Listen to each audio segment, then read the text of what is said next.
पत्नी से छुटकारा। बेटा अपने पिता के पास गया और बड़ा परेशान होकर बोला, मैं अब मेरी पत्नी के साथ एक पल भी नहीं बिता सकता।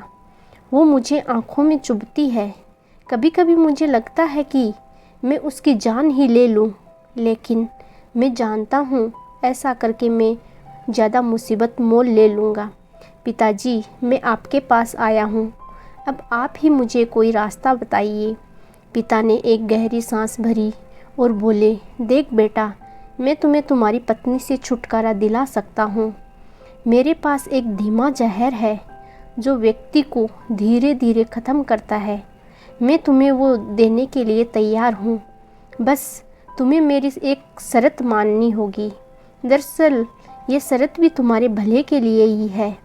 तुम्हें आज से ही अपनी पत्नी से अच्छे से अच्छा व्यवहार करना होगा, उससे प्यार से बात करनी होगी, उसका एक बच्चे की तरह ख्याल रखना होगा, उसकी बातें, उसकी शिकायतें सुननी होगी। और ये सब इसलिए ताकि जब वो मरे तो किसी को तुम पर शक ना हो। थोड़ी देर तक वहाँ शांति छाई रही। फिर पिता ने कहा कि अगर ये सारी बातें तुम्हें ठीक लगे तो उस डब्बे में वो सफ़ेद पाउडर है, उसे रोज़ थोड़ा थोड़ा अपनी पत्नी के खाने में डालते रहना। बेटे ने वो डब्बी उठाई और वहाँ से चला गया।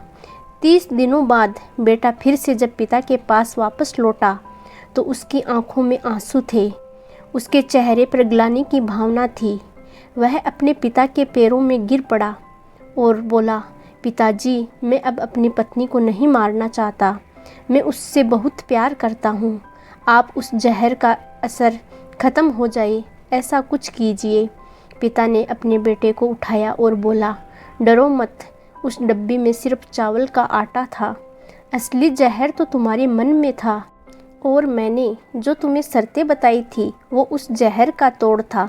आप जब अपने मन में द्वेष, ईर्ष्या, गुस्सा, शक जैसे जहर को बना देते हो तो वह आपको अपनों से दूर कर ही देते हैं।